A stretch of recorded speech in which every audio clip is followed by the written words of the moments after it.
Hey there, and welcome. I'm Anna Hartman, and this is Unreal Results, a podcast where I help you get better outcomes and gain the confidence that you can help anyone, even the most complex cases. Join me as I teach about the influence of the visceral organs and the nervous system on movement, pain, and injuries, all while shifting the paradigm of what whole body assessment and treatment really looks like. I'm glad you're here. Let's dive in. Hello, and welcome to another episode of the Unreal Results podcast. So, just a reminder that the podcast for the summertime, so about a month and a half between beginning of July and the middle of August 2024, we're going to be doing some reruns, but not whole episodes, just clips of some of my favorite things that I've covered in the last 66 episodes. So I'm going to be focusing on more of the episodes that haven't got as many downloads as others. Just thinking that, not sure why you missed it, whether it was timing of the year or the title or whatever.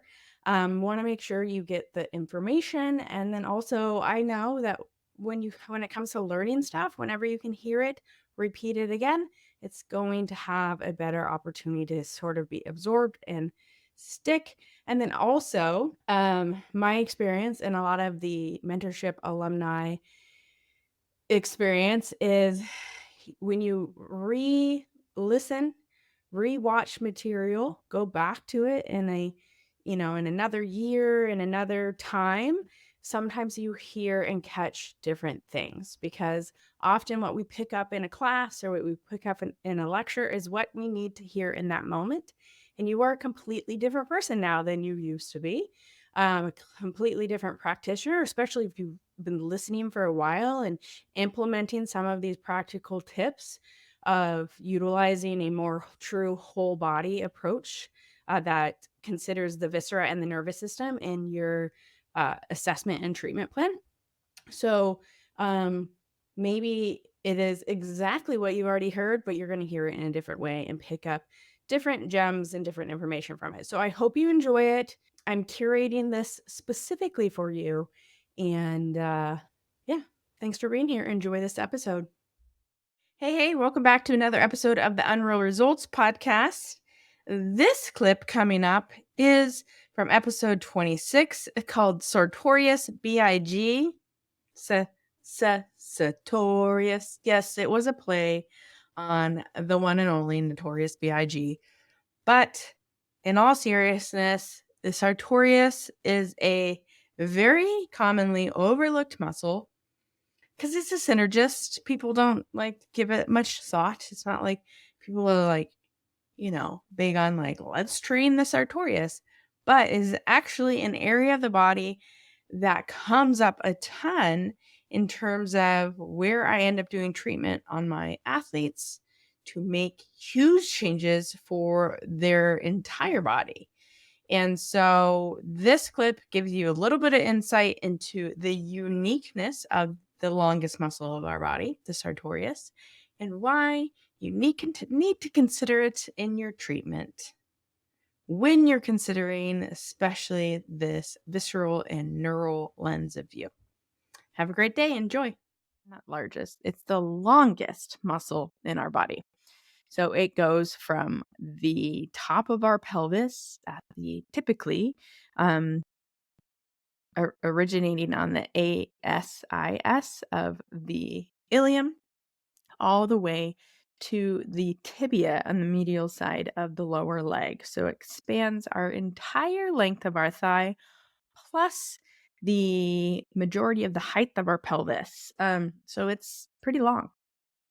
And it's also a two-joint muscle, much like the rectus femoris, because the rectus femoris has that shared origin at the iliac spine. So there are some variations. In some people, the sartorius attaches more into the IT band and the TFL, as well as down at the knee. And sometimes it just attaches into the knee.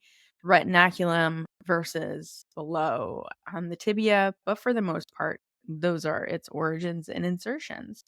It is like an S curve because of that. Obviously, it goes from the most lateral part of your body to a medial part of your leg.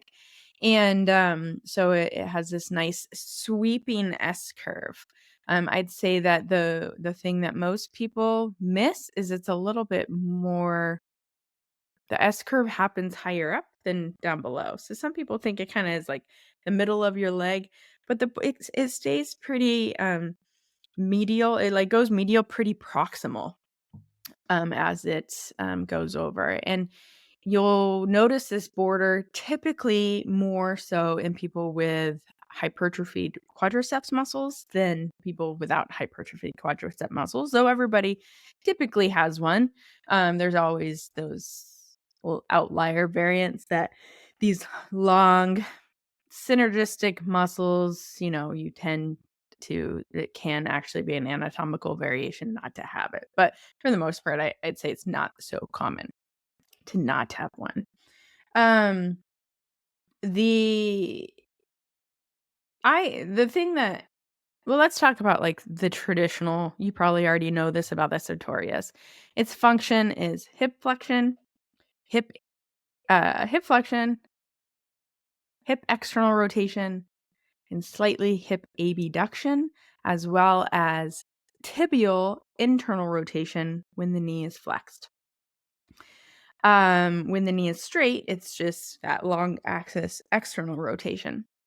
So this is the function. Because it crosses the hip but doesn't touch the femur, if this makes sense. So it crosses the hip joint, but it doesn't originate or insert on the femur itself. It doesn't have the greatest leverage to control the hip joint. So it is a very synergistic way to flex the hip. With that said, plenty of my athletes um have a pretty strong sartorius as a primary hip flexor. I'd say if anything, that tends to be its dominance, hip flexion, external rotation. So um I'd imagine your athletes who have like powerful adductors as hip flexors have powerful sartoriuses too. So the athletes that makes me think of right out of the gate is hockey athletes. But my sprinters all have real strong sartoriuses as well.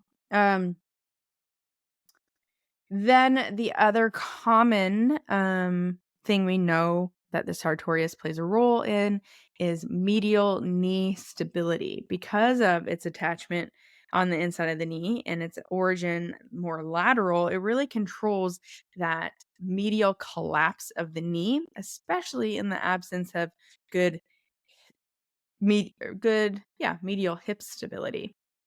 And the sartorius does this, controls medial knee stability along with the gracilis, which is our long adductor muscle, as well as the semitendinosus, so one of our hamstring muscles.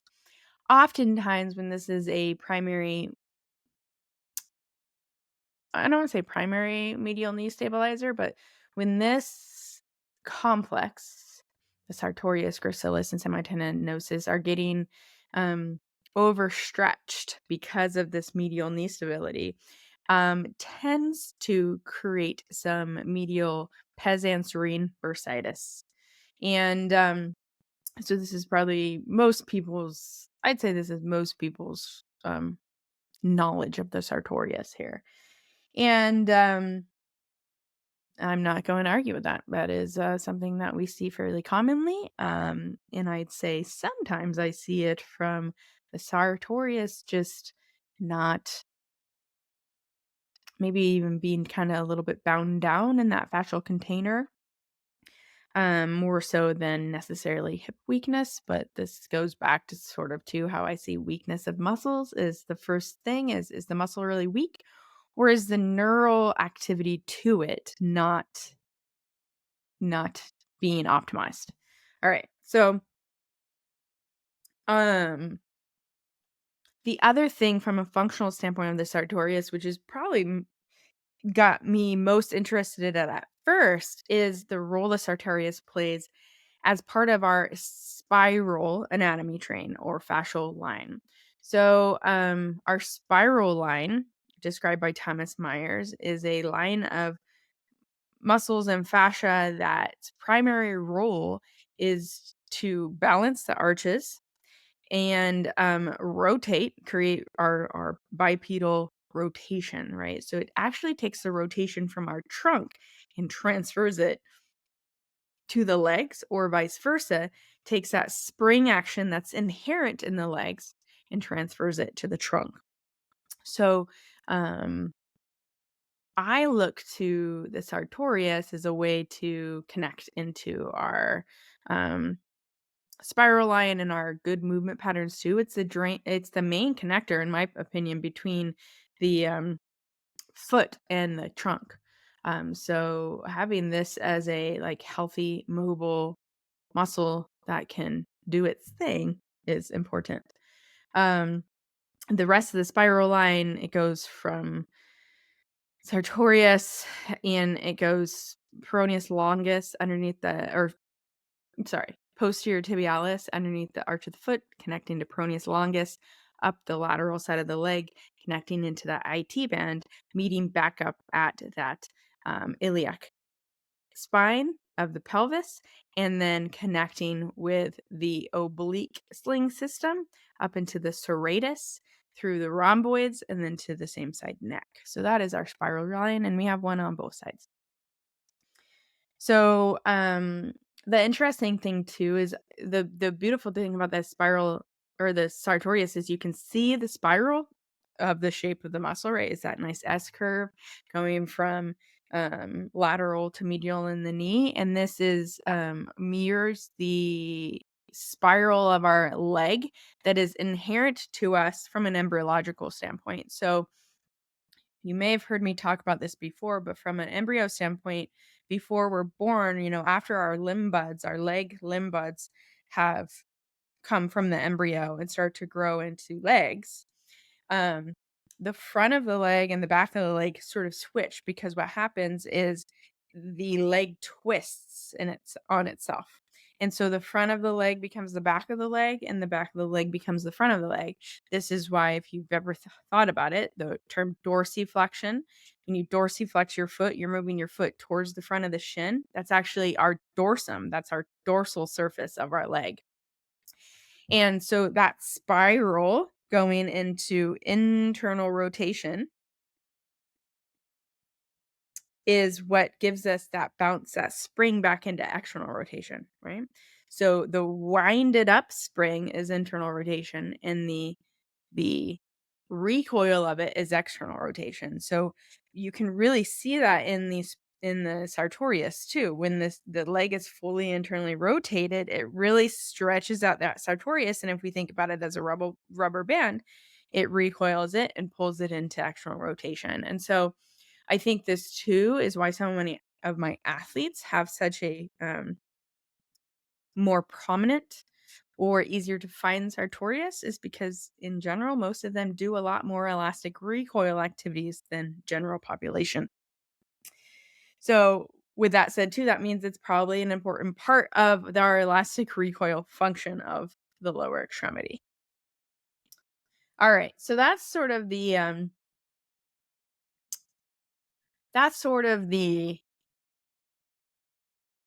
I'd say more common things we know about the sartorius, and usually why I'm treating it is for these reasons. So the sartorius is very superficial. It's like skin, not a whole lot of adipose tissue typically between the skin and the sartorius. It is a very superficial, it's within the superficial fascia or the first container of the fascial compartments of the leg.